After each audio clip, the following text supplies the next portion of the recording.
This is a house in a neighborhood. This is a neighborhood. What is this? It's like magic. Good morning. We're off to eat breakfast. The most beautiful day. It was raining all night, but it's probably so nice out. We're gonna come back and like clean up and take photos, and then we're gonna leave and go see some places before we head back home. I like the view here. Like it looks like we're like next to a forest, but we're actually in front of a parking lot. See, there's the parking lot. It's a very nice parking lot though.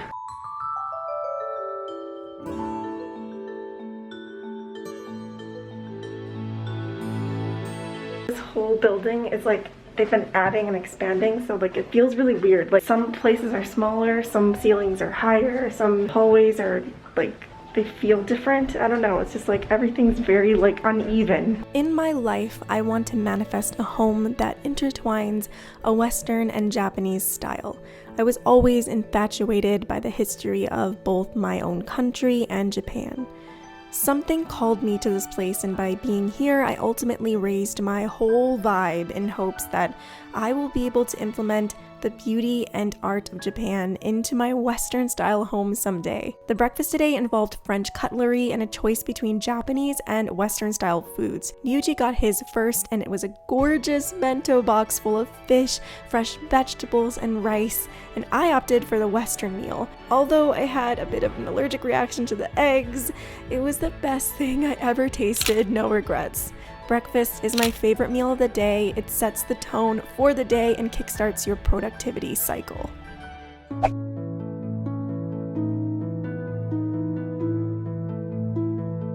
Have you ever walked into a room or a building and felt a particular energy to it? For empaths like me, I tend to pick up on the energies of rooms or people, and this particular building, you can really feel that energy, and it was so positive and happy, as if there was growth that went on within these walls of the people and the ones that stayed here. I love how the hotel documented all of its history because, oddly enough, there's very little information about this hotel online, so you'll have to stay in order to understand it all, but the fact that they kept a lot of the antiques related to this hotel really warmed my heart. I feel like the Japanese are very good at preserving pretty much anything, which is why I love it here so much. They care a lot about their history and the physical objects related to the past.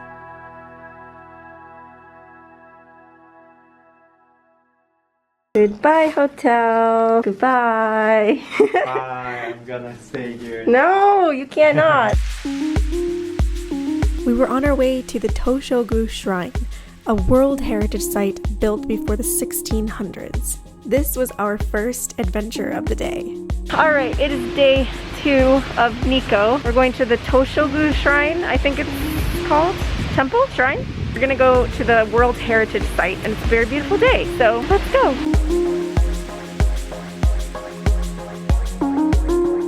Wow, look at all the money. Wow, he's rich. Yeah, this little Jizo, Funny. this Jizo is really rich. Some tea and a big bottle of water.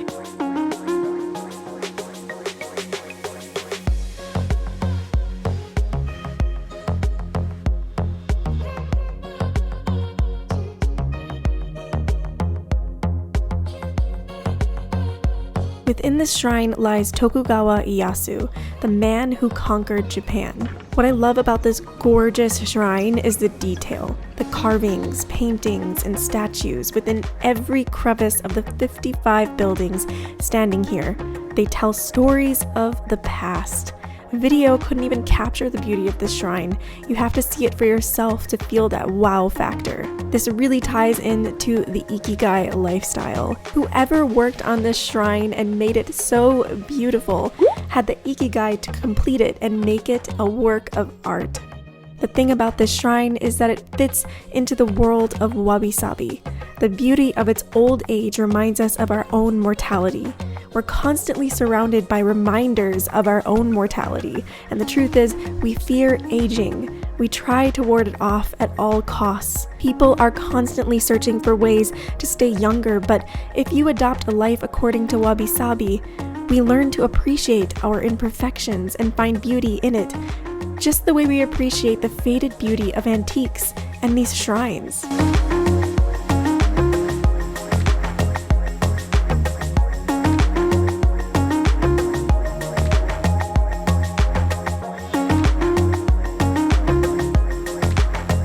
whenever I come to some really crazy historic place, there's steps or a hill. No wonder Japanese people are so fit. It's like in their genes now. Look at these trees.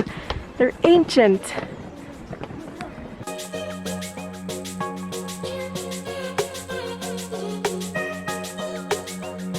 Okay, we made it to the top. This place is so incredible. No video or photo is ever going to do justice to any of this. Like, you have to be here.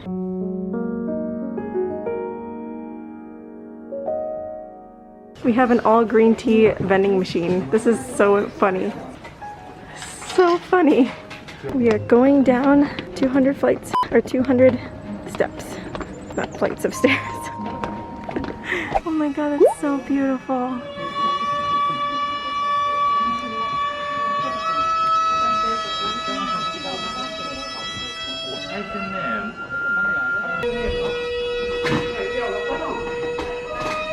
Okay, we found the toilet.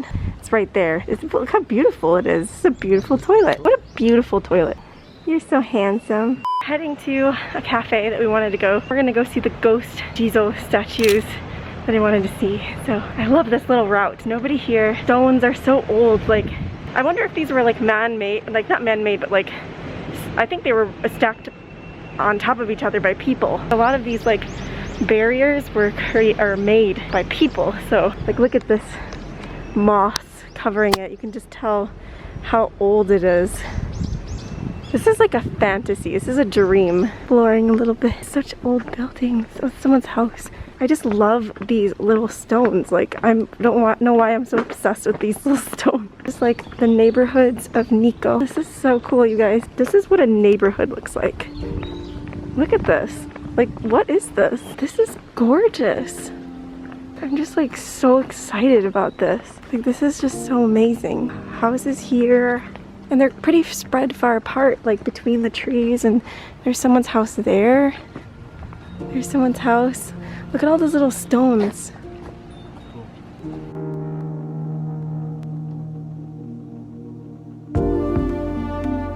This is where I want to live, guys. This is where I want to live. Oh my god, like... Is that bamboo?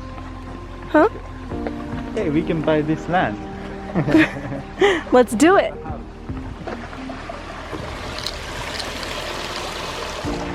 Someone's house here. They're not very like big houses, but oh my god, I feel like I'm in a fantasy.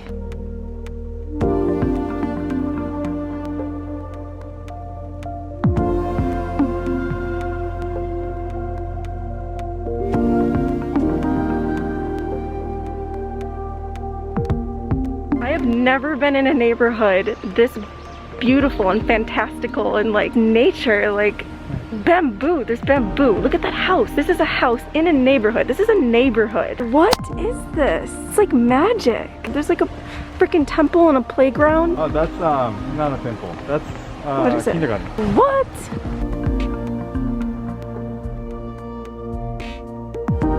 Thing about Japan is like whenever I go through these neighborhoods or like through any forest or hiking, I feel like I'm so small compared to the trees and the rocks and the barriers and like everything. Like in America, everything's so small and new and fresh. A lot of this stuff has been here for centuries and years and before our time. It's like there must be a river below us or something. Look at this little house. Look how cute this is. Someone lives here in this beautiful magical location. This is a cafe. What? Sorry. Oh, what is this? Is this a restaurant? Wow. Beef hamburg steak, grilled chicken breast, beef stew, beef tenderloin cutlet. Look at this. Steak donburi. Okay. And right in the middle of this beautiful neighborhood, there's a freaking steakhouse. Like, what is this? This is a neighborhood of Japan. This is the real Japan. Like, this is, what is this? This cafe was originally a house built in the Edo period and turned into a small coffee house where you can sit with nature and enjoy a cup of joe. This menu is so adorable. Look at how cute this is. This risotto looks so good. It's cheese and mushroom risotto with a slice of bacon. And they have Japanese desserts. Oh my gosh, they have the traditional desserts. Orange juice, iced matcha latte.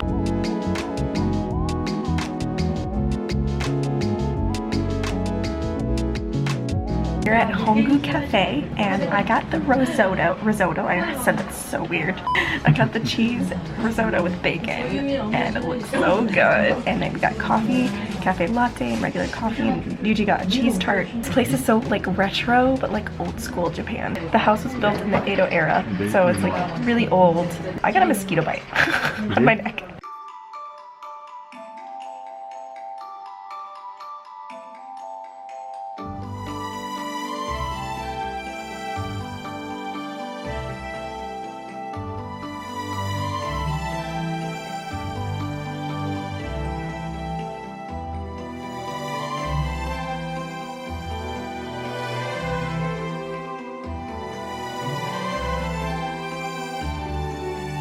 There used to be a train at this bridge. That's so crazy. But look at that. Look how cool. That would have been cool to see. Wow, I wonder why it's gone now. Everything you touch in Japan, your wish comes true, basically. So Yuji's telling me that if you touch that stone, my wish is gonna come true. Okay, hold my phone. You gonna do it? Wait, do I need to put money in? I'm just gonna touch it. Better come true. Okay, so we made it to the bridge. It's beautiful and it has a lot of history.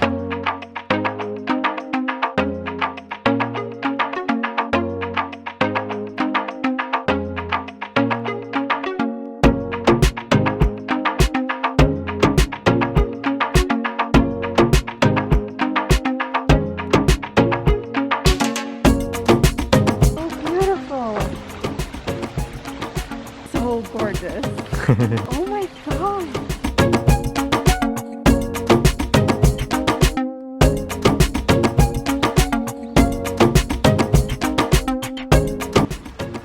Hi. I love you. I love you too. This is where you would summon some kind of god in a video game. That is the twistiest tree ever. That is the best parking skill ever. Look at this mysterious gate. The thing about Japanese neighborhoods is you're always going uphill and downhill in the rural areas, and everything's so much closer together. There's so many like overgrown gardens, and then you know, it's just like a mix of the old and the new, and really hard to see that in the city. Look at all these people fishing. I bet this is a great fishing spot. That is the tallest fishing rod I've ever seen in my whole entire life. That one has a flat head, that one has a square head, that one has a super tiny head, and that one has like, his beanie is covering his whole entire face. Alright, so we have to be super careful of bears. We're going to Kanman Gafuchi Abyss, and it's like a sort of gorge area with like these ghost Jizo, and they say if you count the Jizo, the statues, the human statues, one way, and then you count them back, it's a different number. That's why they call it the ghost Jizo, because one of them seems to be disappearing or moving. Look at these random rocks. This little meadow here. Japan's Kanmangafuchi Abyss stands a row of stone Jizo statues. How many? Nobody knows for sure, because apparently each time you count them you end up with a different number because they routinely disappear. Jizo statues care for travelers and lost souls. They're also the guardians of children. Jizo statues are decorated with red cloth bibs and crocheted caps, treated as spirits who are very much in our presence as we walk the abyss. He has no head! This one has no head! This one has a head. You lucky son of a... So I'm gonna count all the Jizo statues down this way, and then we'll come back and we'll count again, okay? Okay.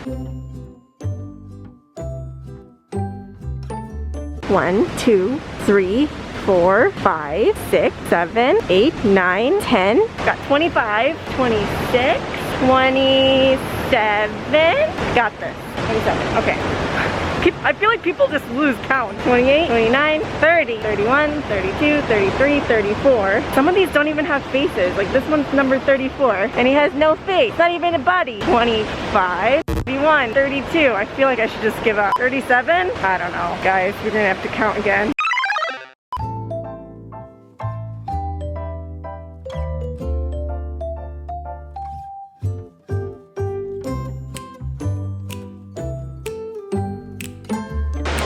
Oh, there's more?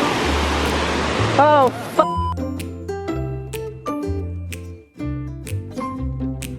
Hello, Herman. Hello, Ben. Hello, Tommy. Hello, Frank. They look Asian, but they have American names. Hello, Ryuji.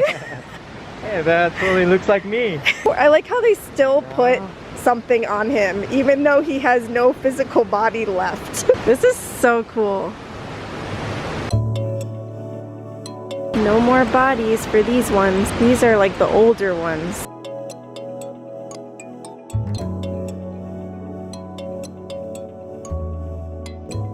There's like an old dam here. Feel like I have to do something like I'm in a video game, you know? Like you have to go through there, you have to climb down the ladder, you have to go up here, and then you have to turn something on and it activates some really crazy thing in a video game. Japan is just one big video game with deadly ants. I gave up on counting. I'm sorry. I let you all down. But you can always come here and do it yourself. I got so many rocks in my shoes. Until this trip, I didn't realize the heaviness I carried on my shoulders for so long. Honestly, 2 days in nature was not enough. Our last destination was the Kanaya Cottage Inn, the original Kanaya Hotel. The hotel was opened in 2016 for anyone to visit with a small fee, and the house was something of another world. It was originally a samurai house, so the rooms had at least 3 doorways and secret rooms for an easy escape if intruders were to ambush the place. It was small, quaint, and charming. There's a lot of hidden doors and gardens. This is the original Kanaya Hotel. So there's lots of cool stuff to see and just old artifacts and things that they found. Must have been like an old desk. This is so beautiful.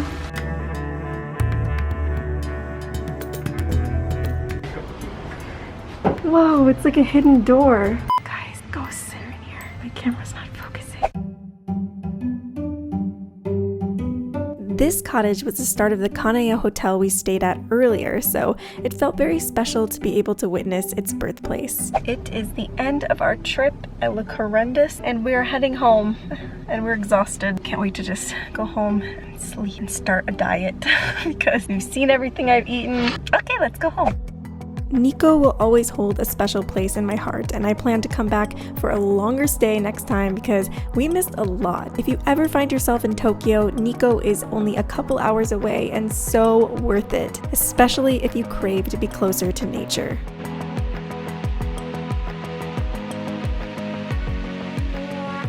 Why is it hard on